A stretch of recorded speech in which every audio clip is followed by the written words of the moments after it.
Without అంటే award proceedings లేకుండానే భూములు చదువు చేసిండ్రు, వేల చేసిండ్రు, ఓట్లను కూడా ఇది చట్ట విరుద్ధము.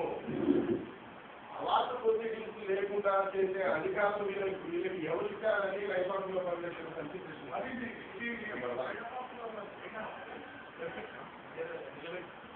ఈ రోజు వరకు కూడా కనీసం కొన్ని 20-30 కిలోమీటర్ల రోడ్లు తాగు రోడ్ల వరకు వచ్చాయి. కానీ వీళ్ళు ఇంతవరకు అవార్డు ప్రొసీడింగ్స్ వీళ్ళు ఇవ్వని దానికి ఆక్షేపం చేస్తున్నారు. దీనికి కావాల్సినటువంటి కారణాలు కూడా మీరు చెప్పాల్సిన బాధ్యత ఉన్నదని రెవెన్యూ అధికారులు. ఇంకొక ప్రధానమైనటువంటి విషయం ఏంటంటే అవార్డు ప్రొసీడింగ్స్ కాకుండా మీకు ఎవరు ఇచ్చారు అని ప్రశ్నిస్తున్నాం. ఇది అసలు పాయింట్ ఏంటంటే మీకు అవార్డు ప్రొసీడింగ్స్ లేకుండా నేషనల్ హైవే వాళ్ళకి టేకింగ్ ఓవర్ పొజిషన్ అంటే వాళ్ళకి ఎవరు భూమి పొజిషన్ ఇచ్చారు అని అడుగుతున్నారు. అంటే ఇక్కడ ప్రధానమైనది ఏంటంటే భూమి ఎప్పుడైతే పొజిషన్ తీసుకున్నారో నేషనల్ హైవే వాళ్ళు అప్పటి నుంచి అప్పటి విలువలు మాత్రమే మనకి డిమాండ్ వస్తుంది. నువ్వు 6 నెలల క్రితం పొజిషన్ తీసుకున్నావు, ఆగస్టు 1వ తారీఖు నుంచి రేట్లు పెరిగినాయి మాకు. అంటే మా హక్కుల్ని కోల్పోయారంటే కదా.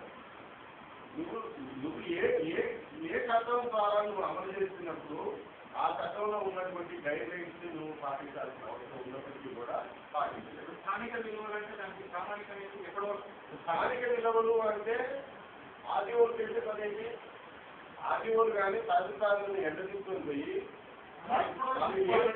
వాళ్ళు ఏం చేయాలి అంటే ఆ యొక్క గ్రామంలో పోవాలి. ఒక కొత్త వ్యక్తి ఏ రకంగా అమలు పొందాలి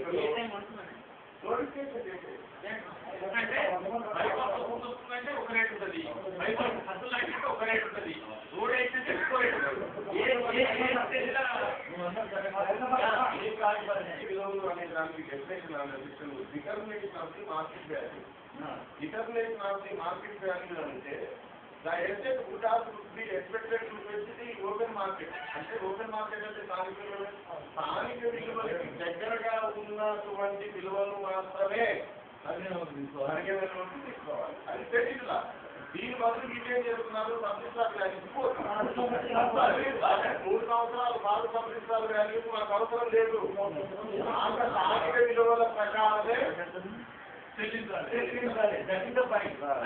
అర్థమైందా?